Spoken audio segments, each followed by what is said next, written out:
Sincere practice makes impossible possible. आज मैं आपको मिलवाऊंगी एक ऐसी ही लिविंग एग्जाम्पल से जिन्होंने इतनी मेहनत की कि उनके नाम पर वर्ल्ड रिकॉर्ड दर्ज हो गया है, और वो भी एक ऐसी फील्ड में, या एक ऐसा तमगा उनको दिया गया है जो सिर्फ और सिर्फ पुरुषों को दिया जाता है, आयरन मैन। अगर आयरन मैन का अवार्ड किसी वुमन को मिल जाए, किसी महिला को मिल जाए, तो क्या बात हो।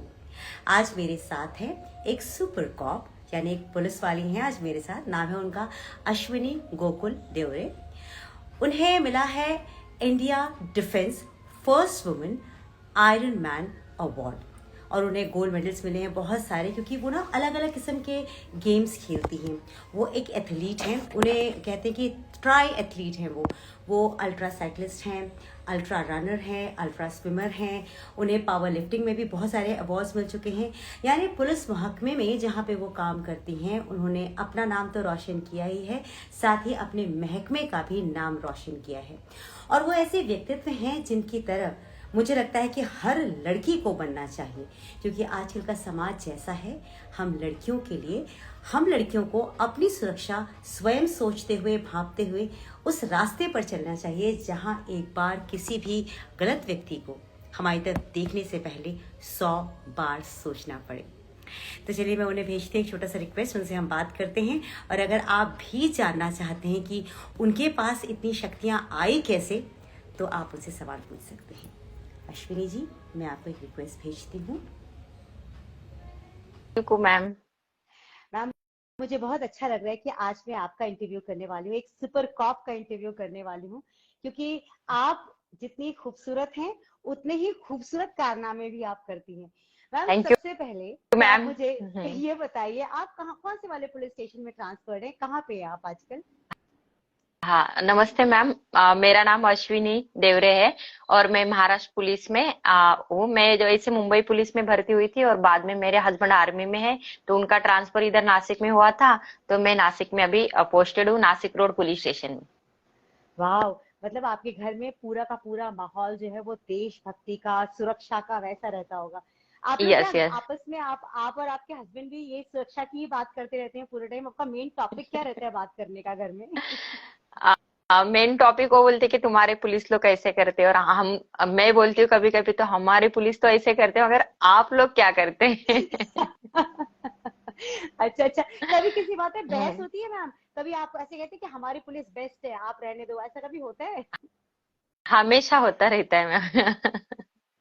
हाँ हाँ। बहुत अच्छा है। अच्छा हम्म, मैम, आपने एक वर्ल्ड रिकॉर्ड बनाया है, आयरन मैन आपको कहते हैं, है ना? आप इंडिया यस डिफेंस मैम। की फर्स्ट वुमन हैं। तो ये यस वाला मैम। जो रिकॉर्ड है, इसको बनाने के पीछे आपका मकसद क्या था? आपने क्यों सोचा कि आपको ये रिकॉर्ड बनाना चाहिए? पहले तो मैं बचपन से एथलीट थी, मेरे पापा फार्मर है वैसे। हाँ। तो फिर मुझे ऐसे लगता था कि जैसे कि मुझे बचपन से ही ऐसे अलग कुछ करने का था कि नहीं, सब लेडी हाउसवाइफ बनती है, तो नहीं नहीं, मैं गांव में पड़ी हूँ, तो हमारे गांव में से कोई लड़की पुलिस में नहीं थी। फर्स्ट लेडी मैं थी कि मैं बाहर जाके कुछ के, हमारे पूरे फैमिली में भी कोई नहीं था। कि जैसे कि मुझे वाह। 5 बुआ थे, सारे फार्मर, कि कोई बाहर नहीं जाएगी औरत, ऐसे था हमारा हाँ। माहौल ही ऐसा था। मगर मेरे पापा अच्छे थे, थोड़े पढ़े लिखे थे, तो मैंने उनको बोला कि नहीं पापा, मुझे अलग कुछ करना है। वैसे कि बचपन से ही आदत रही थी, और मैं जब किरण बेदी मैम के फोटोज न्यूज़पेपर में आते थे, हमारे गांव में न्यूज़पेपर आते थे, तो मैं ऐसे काट के खुद के पास ऐसे बहुत सारे ऐसे जमा करके रखते थे कि मुझे ऐसा कुछ बनना है, ऐसे करके। वाह। और मैं जब से गांव में खेलती थी, तो मुझे डिस्ट्रिक्ट तक मुझे भेजते थे, मगर डिस्ट्रिक्ट के आगे लड़की हम्म। क्या होती है कि नहीं जाएगी, ऐसे तो मुझे खेलने को ही नहीं मिला। फिर बाद में मैं कैसे करके स्टेट लेवल तक गई। फिर मैं मुंबई पुलिस में स्पोर्ट्स के इसके ऊपर ही मैं भर्ती हो गई। तो उसके बाद में भी मैं एमपीएससी यूपीएससी एग्जाम देते रही थी, मगर मैं हम्म। ओपन कास्ट में आती थी, तो 1-2 मार्क्स से वहां पे मैं रिटर्न आ जाती थी। फिर भी मैंने हार हम्म। नहीं मानी। तो हम लोग 3 सिस्टर थे। तो हम हाँ, एक से दो तीनों के तीनों साथ में बड़े हो रहे थे। मैं घर में, भाई बड़ा था मगर मैं थी, उसके बाद में 2 सिस्टर थी। तो फिर हमारे गांव में ऐसे बोला जाता है कि लड़की घर से बाहर नहीं जाती है तो जल्दी शादी कर देना। 10 में मेरे क्लास के 50% जो लड़की लोग थी उसकी सबकी शादी हो गई थी, और बाद में मेरे ऊपर भी सवाल उठाए जा रहे थे कि इसकी हाँ, शादी नहीं हो रही, तो ये तो पुलिस में हो गई है, अभी भी नहीं करे। तो मेरा टारगेट अलग था कि मुझे अलग कुछ करना है इसे। तो मैं मुंबई पुलिस में जाके पावर लिफ्टिंग और वेट लिफ्टिंग ये इवेंट खेलने लग गई। तो वहां पे वाह, मुझे, हाँ, तो मैंने मुंबई महापौर ऑलमोस्ट 2001 से 2006 तक सारे रिकॉर्ड करके रखे कि मैं विनर रही वहां पे भी, मुंबई महापौर और थाना महापौर में। तो फिर बाद में उसके लिए डाइट बहुत ज्यादा लगता था, तो मेरे पास इतने पैसे भी नहीं थे। तो फिर मैंने वो इवेंट छोड़ दिया, और वैसे मैं एग्जाम भी देती थी, और परिवार का भी बहुत सारा बोझ मेरे ऊपर था क्योंकि मैं बड़ी थी। तो मेरे पास हम्म, मेरी छोटी सिस्टर आ गई, मामा का लड़का आ गया, आत्या का लड़का आ गया, मैं सबका ख्याल रखती थी कि तुम सब इधर आ जाओ, मेरे पास रहो, पढ़ाई करो, कुछ अलग जॉब करो। और सब लोग अभी वेल सेटल हो गए। तो वो भी मुझे कोई सुकून था कि सबकी जिम्मेदारी उठा के सब कुछ कर रही थी। तो उसके बाद में मेरी शादी का जब आया, तो मैंने ऐसे किया था, हमारे गांव में मैं मैम क्या होता था पता है, दहेज दिया जाता था, बहुत सारा दहेज दिया जाता था। कि ऐसे कि जैसे पुलिस ऑफिसर हो तो 10 लाख, कोई बड़ा ऑफिसर हो तो 15 लाख ऐसे। और मेरे पापा तो फार्मिंग थे, तो हमारे पास बिल्कुल पैसे नहीं थे। तो फिर मैंने ऐसे किया कि जो कोई दहेज नहीं लेगा उससे मैं शादी करूंगी। मैं पुलिस में भी अच्छा, थी, इसीलिए नहीं तो मेरा हाँ, पहले से ही ऐसा था कि नहीं, अलग समाज के लिए जो गलत है वो गलत है, ऐसा। तो मुझे देना नहीं है। तो मेरी छोटी सिस्टर थी, तो उसकी शादी मेरे पापा ने पहले कर दी, तो उसको हमने हम्म, थोड़ा बहुत दहेज दिया। क्योंकि हम्म, वो बोलती थी कि मेरे से सर्विस नहीं होगी, कि जैसे कि मैं हूँ आप हो तो सब सब ऐसे एक जैसे नहीं होते। तो उसके बाद में बिल्कुल, हाँ, हाँ, तो मेरी शादी हुई तो मेरे हस्बैंड को मम्मी नहीं थी, उसकी मम्मी गुजर गई थी, तो उसको दादा दादी ने बड़ा किया था। तो मैंने उनको पहले है क्या कि मैं एक खिलाड़ी हूँ और मुझे देश के लिए खेलना है। तो वो बोले आपने पहले नहीं खेला, तो मैंने बोला कि अपने गांव की तरफ कैसे होता है ना। तो इसीलिए मैंने नहीं खेला, मगर मुझे आगे मेरा सपना पूरा करना है, मुझे पढ़ाई करनी है, मुझे अलग कुछ करना है ऐसे। तो वो अच्छा, आर्मी में थे, तो उनका ब्रॉड माइंड था, तो उन्होंने बोला कि ठीक है कोई बात नहीं, तो उन्होंने दहेज नहीं लाया और हमारी शादी हो गई। उसके वाह, बाद में हाँ, तो उसके बाद में मेरा जर्नी अच्छा चालू रहा कि जैसे कि मैं अलग अलग कुछ करते रह गई। हम्म, फिर बाद में कि जैसे कि समाज ने वहां पे भी ऐसा कुछ कि क्वेश्चन खड़ा कर दिया था कि हाँ, इनके पास कुछ तो कमी होगी, मतलब लड़के में कुछ कमी होगी, नहीं तो लड़के में, कि इसीलिए उसने दहेज एक दूसरे को दिया नहीं और शादी ऐसे ही हो गई। कि हमारा समाज ऐसा है ना मैम, कि जैसे कि कहीं पे भी कहीं भी अच्छा हो तो उंगली उठाएगा, बुरा होगा तो सपोर्ट हाँ, करेगा, ऐसे कभी कभी हो जाता है। तो ऐसे हो गया। तो मेरे हस्बैंड को पता था कि मैं खेलने वाली थी, तो मेरे 2 बच्चे हो गए, 3 बच्चे हुए थे मुझे। पहला बच्चा मेरा गुजर गया था कुछ हादसे में उधर मुंबई में ही। हाँ, तो वो हादसे में भी औरत लोग बहुत ऐसे टूट जाती, तो ऐसे मैं भी टूट गई थी, मेंटली डिस्टर्ब हो गई थी। तो फिर समाज ने उस टाइम में भी बोला कि एक खेल कूद में रहती होगी इसीलिए बच्चा गुजर गया। पहला ही बच्चा हुआ था मुझे 2009 में, हमारी शादी 2006 में हुई थी। फिर बाद में बहुत गैप भी हो गया था। तो मैं औरत को यही कहूंगी कि अपना हौसला बुलंद रखना है और ईमानदारी से भगवान को साक्षी रख के अपना काम हमेशा करते रहना है। तो भगवान ने उसके बाद में भी मुझे 2 बच्चे दिए। तो मेरा अनिकेत मुझे 2010 में हुआ, और छोटा जो शौर्य है वो मुझे हम्म, हुआ 2013 में। तो वो जैसे 6 महीने का हो गया मैम, मैंने मेरा कि कोई भी एक गाना मैं सुनती थी, रेडियो पे लगता था, कोई हम्म, लौटा दे मेरे बीते हुए दिन। बीते हुए ये मैं दिन, बार बार हाँ, तो मैं बार बार लगाती थी, ऑफिस में भी लगाती थी। मेरे साथ में मेरी एक फ्रेंड थी स्वाति, तू ये गाना क्यों सुनती? तो बोली नहीं स्वाति, मुझे अलग कुछ करना है। तो बोले अलग कुछ करना है, तो मतलब हाँ, मुझे ऐसे नहीं, मैं बहुत मोटी हो गई थी, 82 मेरा वेट हो गया था। और मेरे हस्बैंड आर्मी में, वो एकदम फिटम फाइट थे।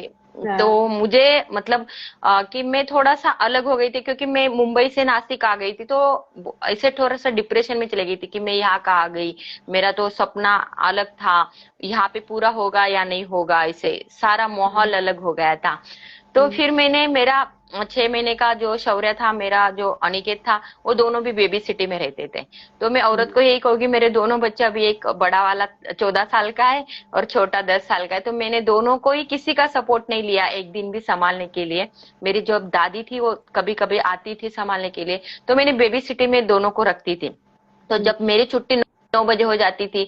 बीच में जब लंच टाइम होता था मैं भागम दौड़ करके घर पे आ जाती थी, बच्चों को कुछ खाना दे के आ जाती थी, जैसे टाइम मिलेगा वैसे। और जब लंच टाइम होता था हमारे ऑफिस में, तब सब लोग खाना खाने बैठती थी, तो मैं टेरेस पे रेनकोट लेके जाती थी, स्किपिंग लेके जाती थी, और धूप में मैं स्किपिंग करती थी कि वेट लॉस हो जाए मेरा जल्दी से जल्दी। ऐसे। तो फिर मैंने 82 से मैं 80 पे आई, फिर 75 पे आई, फिर 70 पे आई, मेरा वेट लॉस होते गया होते गया। और 2016 में हमारे पुलिस की मैराथन हुई, वहां पे 21 किलोमीटर में मुझे सेकंड प्राइज मिल गया, पहला ही। अरे वाह। तो तो मेरा इतना कॉन्फिडेंस लेवल बढ़ गया कि नहीं मैंने कुछ अलग कर दिया है ऐसे। और तब से मैंने एक भी मैराथन ऐसे नहीं छोड़ी इंडिया में, दिल्ली, चेन्नई, हैदराबाद, ऐसे कोई नहीं छोड़ा कि जो सिटी में जाके मैं दौड़ी नहीं हूँ। हर half marathon, full marathon, ultra marathon जो होती है 75 किलोमीटर, 50 किलोमीटर, पूरे के पूरे दौड़ने लग गई थी मैं। क्योंकि एक और बच्चे छोटे रहते थे, तो मैं कभी ट्रैवल से अहमदाबाद हमारे पास में आ जाता था हम लोग। फ्राइडे 2 दिन की छुट्टी, मेरी एक ही छुट्टी मैंने वेस्टेज डाली नहीं कि हाँ कहीं घूमने चले जा, टीवी देखो। मतलब 2013 से मेरे लाइफ में कोई सीरियल आई नहीं, कोई मूवी आई नहीं, कोई नहीं आया। खाली मेरा प्रैक्टिस, मेरे बच्चे, उसकी पढ़ाई के ऊपर ध्यान दो, और कोई नहीं रखा। मेरे हस्बैंड जब छुट्टी आ जाते थे, वो तो कैसे कि 6 महीने में एक बार आएंगे, तो उसको भी मैं बोल देती हूँ कि मेरी है कंपटीशन है, आपको हमारे साथ आना ही है। ऐसे वो भी कभी ऐसे मना नहीं करते, तो मैं वो आर्मी में तो मैं उनका भी फॉर्म भर देती थी ऐसे। तो मैं 2017 में जब हमारे इधर जो कमिश्नर साहब थे सिंगल साहब, तो सर आयरमैन की प्रैक्टिस कर रहे थे, तो हमारे सर ने आयरमैन किया। तो मुझे लगा कि आयरमैन मतलब क्या होता है, तो सर ने किया, तो मुझे थोड़ा पता चल गया था कि सर प्रैक्टिस करते थे, मैं खुद देखती थी। तो मेरे हस्बैंड छुट्टी आए, तो मैंने बोला कि हमारे सर ने आयरमैन किया है तो मुझे करना है। तो उसने बोला कि क्या रहता है आयरमैन, उनको भी पता नहीं था इनका, मगर हमारे जो आदरणीय जो कृष्ण प्रकाश सर है उन्होंने किया था, आप भी उनको जानते होंगे, उन्होंने अल्ट्रामैन भी किया है। तो मैं अभी अल्ट्रामैन की भी तैयारी करने वाली, क्योंकि सर ने किया है। जैसे कि हमारा एक परिवार होता है मैम, जैसे कि घर में मम्मी पापा जो करते हो बच्चे करते, वैसे कि मेरे जो सीनियर है वो मेरे मम्मी पापा है, वो करते इसलिए मैं करती हूँ, ऐसे मैं मानती हूँ। तो सर ने किया, तो मेरे हस्बैंड ने बोला कि ठीक है, तुम्हारे पास क्या है कि टाइम है। मैंने बोला टाइम आज भी नहीं रहेगा, कल भी नहीं रहेगा, टाइम किसी के पास नहीं होता है, अंबानी सर के पास भी नहीं होता है, सचिन तेंदुलकर के पास भी नहीं था, तो मेरे पास भी कहाँ से आएगा ना, तो निकालना तो पड़ेगा। तो बोले बच्चे के पास आपको ध्यान तो देना ही है, ऐसे नहीं करेगा कि मेरी प्रैक्टिस है कि बच्चे को ऐसा इधर छोड़ दो उधर, वो नहीं चलने वाला। मैंने बोले कि नहीं, वो मैं माँ हूं, मैं समझ सकती हूँ, वो मेरी जिम्मेदारी कि आप बच्चे की तरफ बिल्कुल भी मैं ये नहीं करूंगी। उसके बाद में तुम्हारे पास ऑफिस, तो मैंने बोला वो भी सब कुछ हो जाएगा, आप खाली हाँ बोल दो बस। तो उन्होंने हाँ बोल दिया। तो मुझे स्विमिंग बिल्कुल नहीं आती थी, तो मेरा जो बड़ा लड़का था आशा, उसका पेट नेम मेरे उसको हम लोग घर में वीर ही बुलाते हैं, और उसका स्कूल में नाम अनिकेत। तो वीर को मैंने बोला कि भाई तू तो बहुत अच्छा स्विमिंग कर लेता है। वो 5 साल का था तभी वो सीख गया था, वो ओपन वाटर में भी आराम से 5-5, 6-6 किलोमीटर आराम से कर लेता है। तो फिर उसने मुझे पहले ब्रीदिंग, हाथ पकड़ के ब्रीदिंग सिखाया, फिर डीप करने सिखाया। तो मैं शुरुआत में ना मैं मुझे आता ही नहीं था, तो वो बार बार बोलता था मम्मी तुझे सर के जैसे आयरमैन बनना है, स्विमिंग नहीं आएगी तो कैसे होगा। तो कभी कभी मैं रात में भी ना उसके पास होती थी ना, तो ऐसे पैर किकिंग करते हैं ना, तो ऐसे किकिंग करती थी, फिर वो मुझे हिलाता था कि मम्मी तो अभी सोई है, पानी में नहीं है, उठ जा ऐसे, मतलब कि तो कभी कभी ऐसे हो जाता था कि अरे क्या। फिर धीरे धीरे मैं फ्लोट करने लगी, फिर 50 मीटर करने लगी, फिर 200 मीटर करने लगी, फिर 2 किलोमीटर करने लगी, कभी 5 किलोमीटर करने लगी। एक दिन उसने मेरे पास से 8 किलोमीटर, मतलब उसको समय ज्यादा लगा, 2 साल लग गए उसमें, मगर वहां से कर लिया, मेरे अंदर कॉन्फिडेंस लाया। जब मैं ओपन वाटर उसके साथ में जाती थी मैम लेग में, तो क्या करती थी पता है, और उसके साथ में मेरे एक सर भी थे इंग्लिश सर करके, तो वो भी आते थे। वो दोनों जो आगे चले गए ना 400 मीटर, तो मैं रिटर्न आ जाती थी डर के मारे कि कोई लेर आ जाएगी। तो फिर वो क्या करता था कि मैं मम्मी को पीछे रखता और मैं पीछे रहता हूँ, मतलब वो मुझे मिडल में डालेगा, वो पीछे रहेगा, मैं पीछे बैग आई, मम्मी नहीं नहीं तुझे आयरमैन बनना है चल। तू नीचे डूबेगी तो मैं ओहो। निकालूंगा। और वो इतना और उसका वेट, मैं हाउ बोलती थी बेटा तेरा वेट स्वीट। 30 किलोमीटर है और तू मुझे कैसे निकाले। तू चल मम्मी, मैं हूं ना। तो मुझे ऐसे लगता था कि मेरा बच्चा इतना छोटा है, 30 केजी वेट है उसका, और वो मुझे बोल रहा है मैं निकालूंगा। तो मैंने कैसे वैसे स्विमिंग तो सीख ली मैम, और धीरे धीरे कॉन्फिडेंस आ गया था। और फिर दूसरा जो आयरमैन होता है उसमें सबसे पहले 3.8, मतलब 3.8 स्विमिंग करना करता है, और उसके बाद में हम्म। तुरंत साइकिल उठा के साइकिलिंग करना पड़ता है, उसके बाद में 42 किलोमीटर रन करना पड़ता है। तो रन तो मेरा 2013 से, मैं बचपन से वैसे एथलीट थी, रनर थी, इसीलिए रन का कोई प्रॉब्लम नहीं था। पर आया सवाल साइकिलिंग का, तो साइकिलिंग का सवाल आ गया, तो मैं इतना फाइनेंशियल प्रिपेयर नहीं थी। तो मुझे हम्म। 2017 में जयपुर मैराथन हुई थी, तो वहां पे मुझे एक साइकिल गिफ्ट मिली थी। तो वो साइकिल की प्राइस थी 15,000 रुपए। तो मैंने बोला कि इस पे मैं कर लूंगी। तो फिर जो साइकिल की ग्रुप थी उसको मैंने ज्वाइन किया। तो मैं उन लोगों हम्म। के साथ में जाती थी, 50 किलोमीटर, 80 किलोमीटर। तो मैं थोड़ा सा दूर रह जाती, तो मैंने देखा तो इन लोगों की साइकिल तो अलग लग रही। तो उन्होंने बोला कि ये रोड बाइक है और ये इवेंट के लिए चलती है, और आपकी साइकिल है सादी साइकिल है, ये तुम 20-30 किलोमीटर के लिए ठीक रहेगी, ऐसे। तो अच्छा। फिर मेरे हस्बैंड से मैंने बात किया, तो मेरे हस्बैंड ने बोला कितने तक आती है। मैं बोले 2-2.5 लाख। तो मेरे हस्बैंड ने बोला 2-2.5 लाख दो तो तुझे ढाई साइकिल लाख चाहिए। हाँ, तो तुझे साइकिल चाहिए। तो मैंने बोला, फिर हम लोग बहुत शॉप घूमे, तो 1 लाख की भी मिलने वाली थी। तो मैंने बोला मुझे साइकिल से मतलब नहीं, मुझे 20,000 की मिल जाए, मुझे आयरमैन होना है, मैं ताकत से चला लूंगी। सब लोगों को मैं यही बोलती थी, मगर सब लोग बोलते थे कि वहां पे हवा ज्यादा रहती है, कॉम्पिटिटर इतने रहते, तुम्हारी सिंपल साइकिल चलने वाली नहीं। तो मैंने कैसे वैसे क्या किया, हमारे पुलिस थाने में उस टाइम में मैं बीट मार्शल ये सादी साइकिल पे ही करती थी। तो बीट मार्शल हम्म। ड्यूटी जो होती है मैम, वो घूमना पड़ता है। तो मैं ये साइकिल पे हम्म। करती थी, तो कभी कभी मेरा 100 किलोमीटर भी हो जाता था। तो फिर ओ। मैंने हाँ, तो मैंने क्या किया, उस दिन मुझे ऐसे ड्यूटी थी, मेरे सारे फ्रेंड लोग बोल रहे थे कि बीसी लगाना है। मैंने बोला ठीक है लगा देते। तो बोले कितने, 10,000 के। मैं बोला ठीक है, अच्छा होगा मेरे लिए। तो बोले कि जिसका नंबर पड़ेगा उसको मिलेगा, ऐसे बीच में नहीं चलेगा कि मुझे चाहिए मुझे चाहिए। तो मैंने बोला कोई हाँ। बात नहीं भाई, चलो लगा देते। और मैंने वो पैसे दिए मेरे एक फ्रेंड के पास, नीलिमा करके नाम है, पुलिस थाने में, नासिक रोड पुलिस थाने में। तो मैंने पैसे दिए और मैं चले गई ड्यूटी के लिए, और मेरी साइकिल निकाली और मैं चले गई। मगर जब मैंने पैसे दिए ना मैम, मैं मन में मन भगवान को बोला कि भगवान, मैंने आज तक कुछ मांगा नहीं, आज मुझे बहुत जरूरत है, मुझे भीसी का नंबर हाँ। लगना चाहिए। ऐसे जाते जाते मैं रास्ते ओ। में साइकिल चला रही और सोच रही, और 2-2.5 घंटे हो गए, खाने का टाइम भी हो गया था। उसका कॉल आया, मुझे लगा कि ये खाना खाने बुला रही होगी नीलिमा। तो बोले अश्विनी तू हाँ। कहाँ है। मैंने बोला हाँ मैं इधर दस्तक पुल है हमारे इधर के एरिया, उधर हूँ। तो बोले तू पुलिस थाना आ जाओ। तो मैंने बोला क्या हुआ। तो बोले अरे क्या हुआ होगा, हम्म। तेरा भीसी का नंबर लगा। मैंने इतने जोर से चिल्लाई, मैं अकेली थी फिर भी चिल्लाई जोर से कि अरे भगवान। अभी तो भले भले, वैसे पैसे लिए हम लोग 10 लोग थे, 1 लाख रुपए लिए, हाँ। 25,000 में मेरे हस्बैंड आए थे छुट्टी पे, उसको मैंने मीठी मीठी बातें करके 1,25,000 की मैंने रोड बाइक ले ली। और वो मैंने कभी वाह। चलाई नहीं थी रोड हाँ। बाइक, तो उसके गियर पता हाँ। नहीं थे। और जैसे ड्यूटी हाँ। खत्म हुई, रोड बाइक लिया, फिर लिया उसको और फिर चलाने चले गए, कि मुझे ऐसे लगा ही नहीं कि मैं रुकूं। कि मुझे ऐसे लगा था कि इसके ऊपर कैसे चलती है, कितना फास्ट भागती है, पर गियर की कुछ आइडिया ही नहीं थी। वैसे निकाल के, और बहुत बड़ा हिल आया, तो मैंने उसको अप हम्म। डाउन कुछ किया, कौन सा बटन कहाँ दबाना कुछ तो आइडिया नहीं था, फिर दबा दिया और चला गया। और जैसे ही कि स्लोप आया, उल्टी पकड़ के नीचे गिर गई, यहाँ पे ऐसे लग गया, उधर लग गया। फिर मैंने बोला, तो अभी यहाँ से हमारे मुंबई आगरा हाईवे आता है। तो मैं बोला कि अभी तो देखा तो 18 किलोमीटर हुआ था, तो आज तुझे 50 करना है अश्विनी, रिटर्न जाना नहीं, इगतपुरी जाओ, रिटर्न आएगी तो 80 हो जाएगा। तो 18 ही हुआ है, तो कुछ पता तो नहीं चल रहा है। और सामने से एक साइकिल वाले अंकल आए, तो उसने बोला क्या हुआ मैडम। मैंने बोला मैं गिर गई। तो बोले क्या हुआ। मैंने बोला कि मुझे इसके बटन पता नहीं है, ये मैंने नया लिया है, जब लिया तब जो भैया थे उसने बताया था कि ऐसे दबाना, ऐसे करना, हील पे जाना, मगर इतना दिमाग में नहीं रहा सर। तो उन्होंने बोला कि ये लो गियर है, ये हाई गियर है, मैं इसको सेट कर देता हूँ, तो ऐसे करना, जब नीचे जाएगा तो ये दबाना, ऊपर जाएगा तो। मैंने बोला कि नहीं नहीं सर, एक फिक्स कर दो मुझे बस।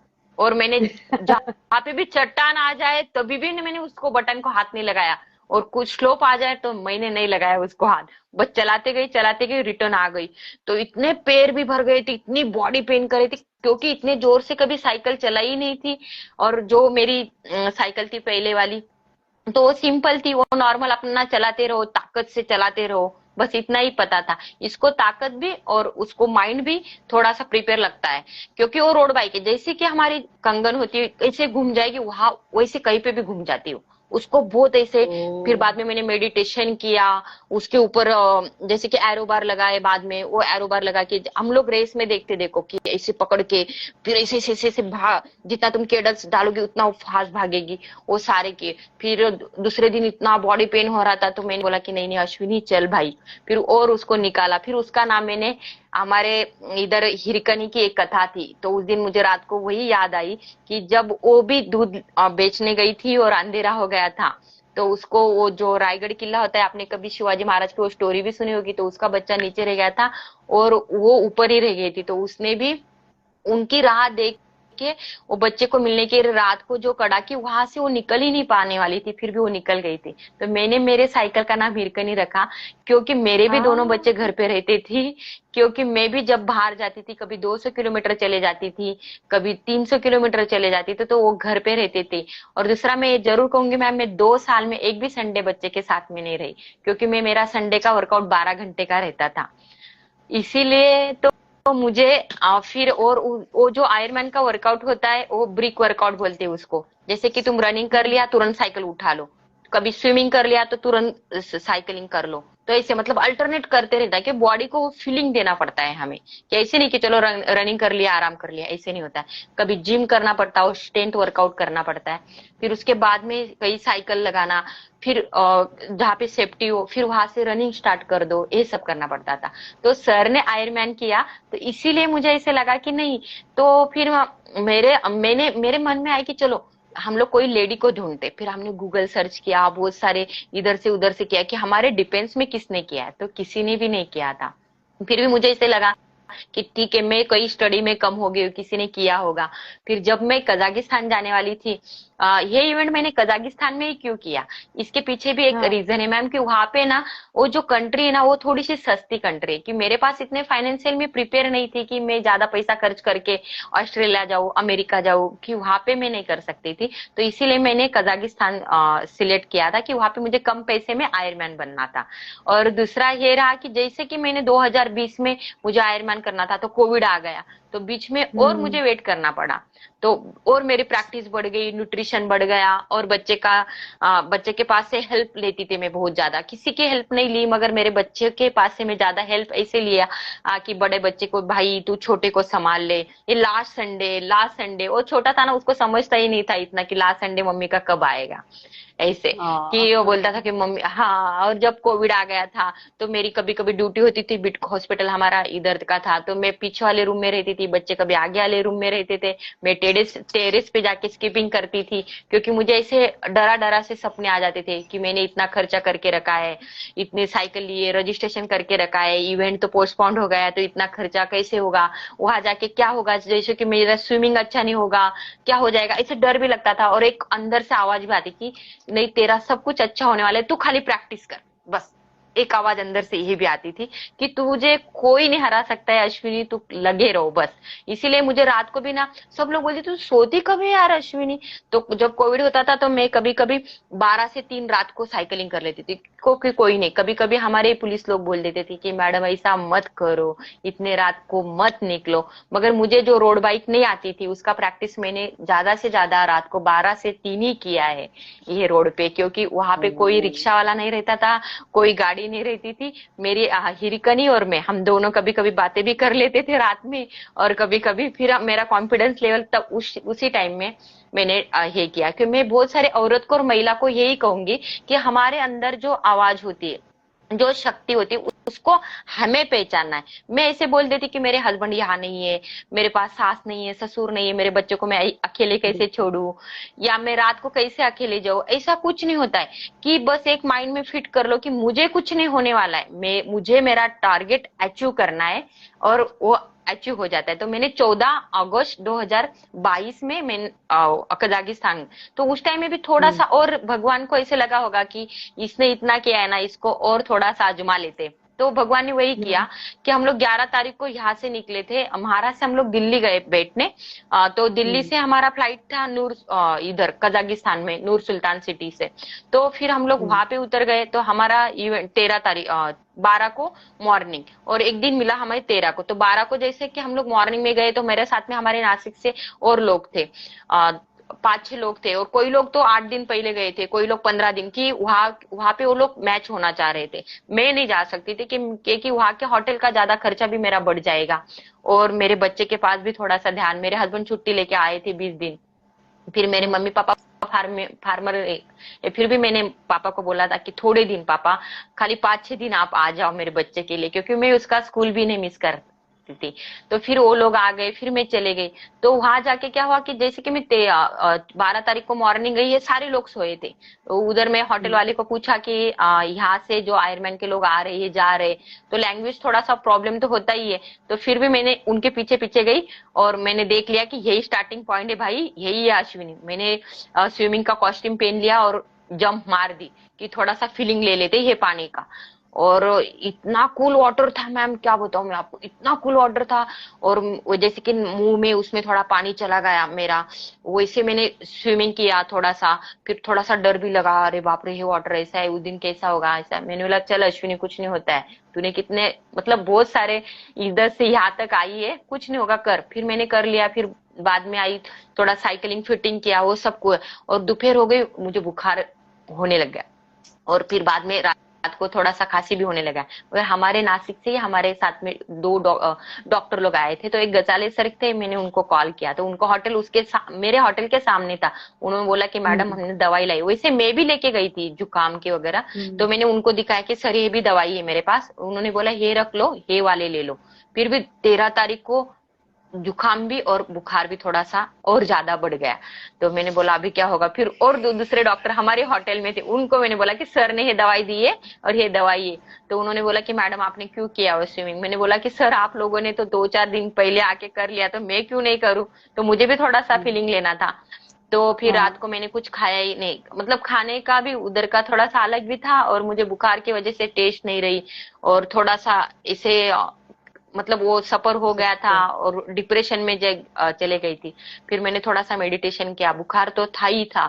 तो मैंने बुखार नापा। फिर मेरे बच्चे से मैंने होटल में वाईफाई ज्वाइन कर लिया। फिर बच्चे से बात की, तो बच्चे लोगों ने बोला कि मम्मी तू होने वाली, मत टेंशन ले। मेरा छोटा बच्चा मुझे हमेशा बोलता रहता था कि मम्मी तू ऑलरेडी आयरमैन हो ही। वो 5 साल का ही था।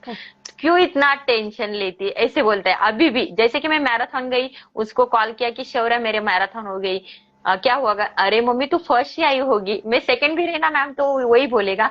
तो मैंने बोला अरे नहीं बेटा मैं सेकंड हूँ। मम्मी तू सेकंड नहीं है, तू हमेशा फर्स्ट ही रहती है, ऐसे बोलते हो। तो फिर मैंने उससे बात कर ली, तो मुझे थोड़ा सा हल्का सा महसूस हुआ। और मैं सुबह में बोली इन लोगों के साथ में मैं चले जाऊंगी जो मेरे साथ में आए थे। तो वो लोग मुझे ऐसे बोलेगी कि तुझे बुखार है मत करो, मतलब जैसे कि मराठी में हमारे बोलते कि सहानुभूति की, जैसे कि मत कर तू अभी बस हो गया ऐसे।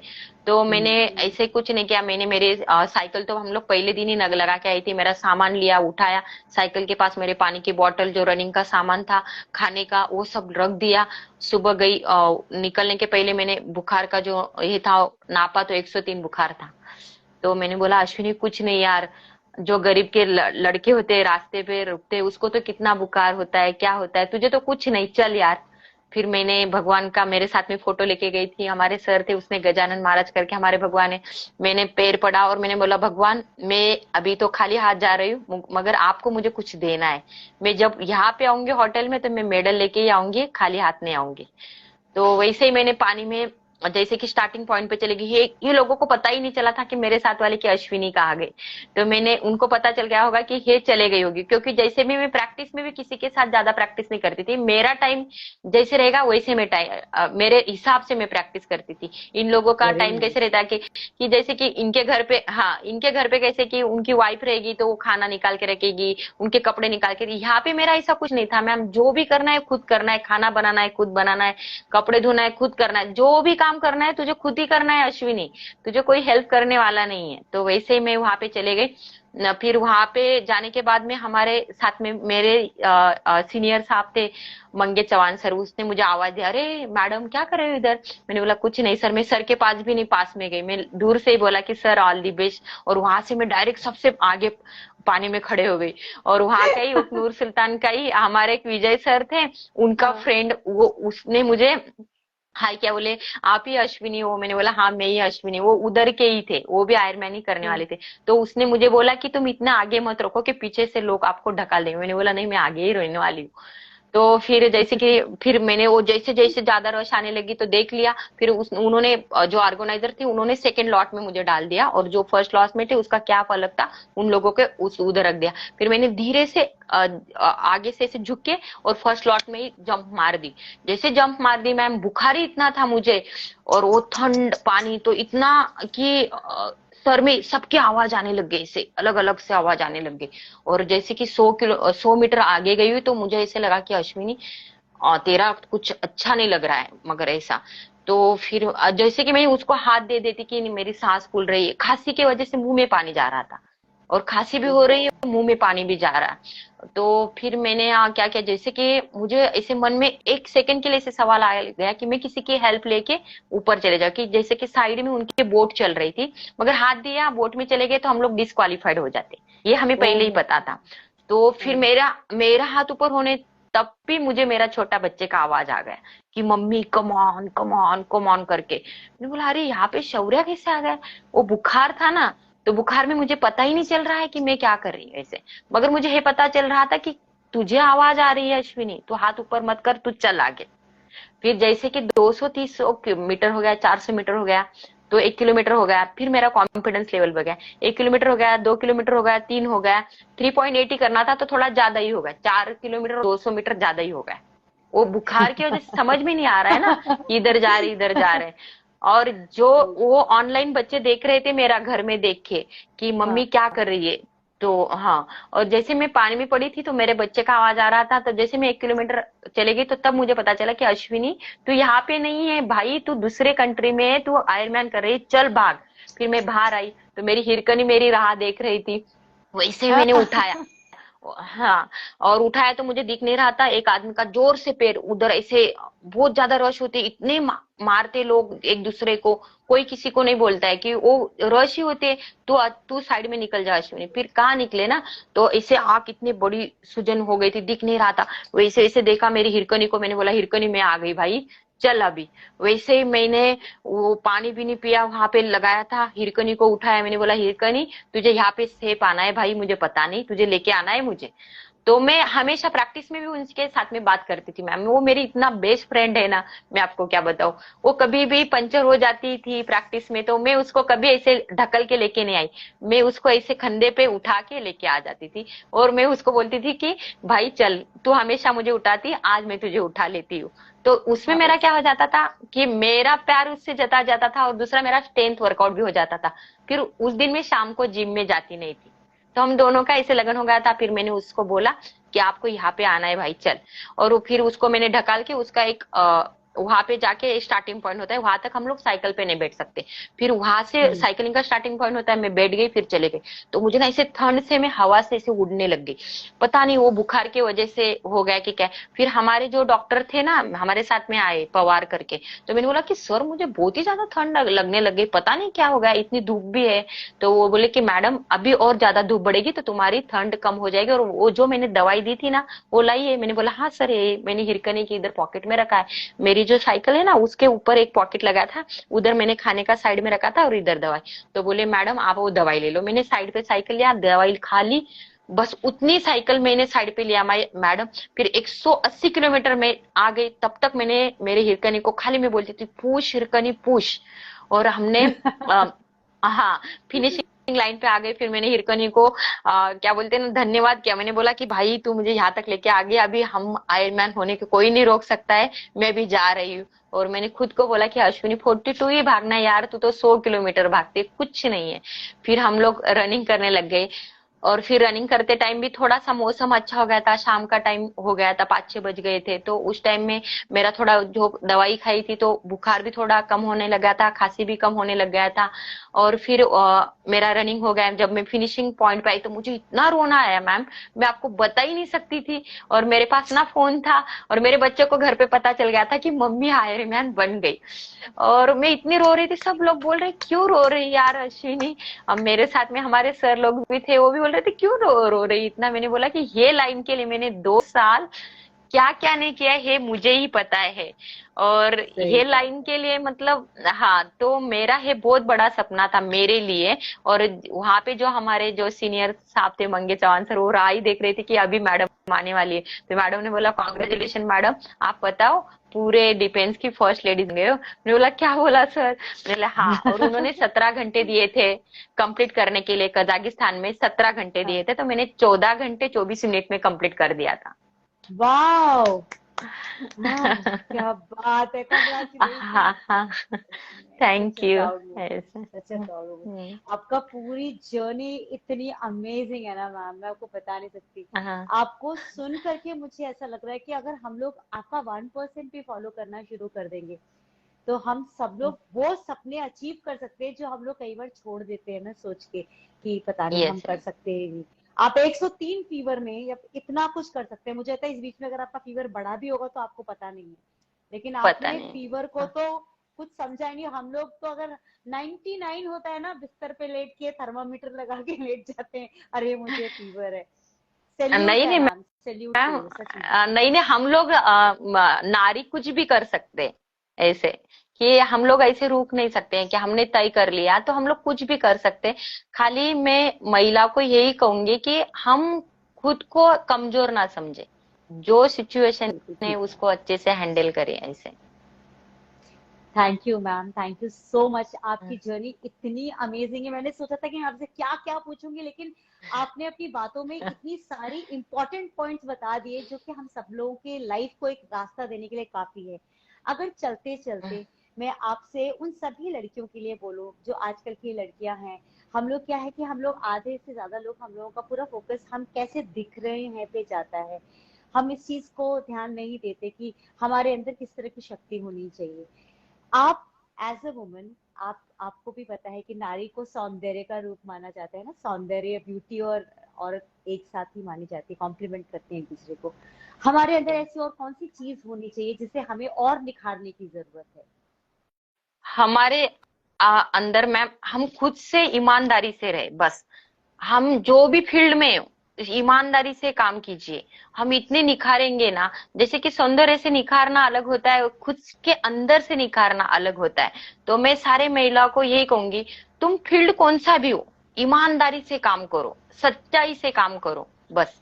तो कोई भी आपको जो अचीव करना है, जो आपको ऐसे लगता है कि मैं अच्छा दिखूं, तो अपने आप अच्छे दिखोगे समाज के लिए। Thank you, thank you so much, आपने हाँ, इतनी अच्छी बात बताई।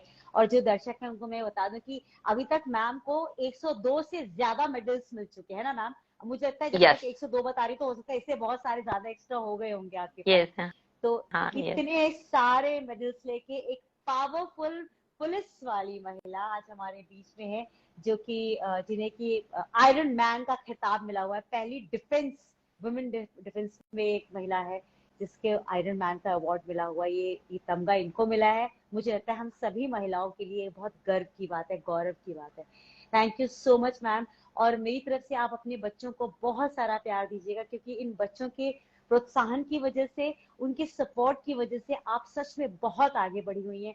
और आपके हस्बैंड को भी मेरा प्रणाम नमस्ते बोलिएगा कि आपकी फैमिली इतनी अच्छी है जिसने आपको आपके सपने पूरे करने में इतना सपोर्ट किया। और आपका पूरा महकमा, उन सबको मेरा सैल्यूट है मैम, और आपको तो थैंक दिल यू। से सैल्यूट है ma'am. Thank you so much. Thank you ठीक, मैम।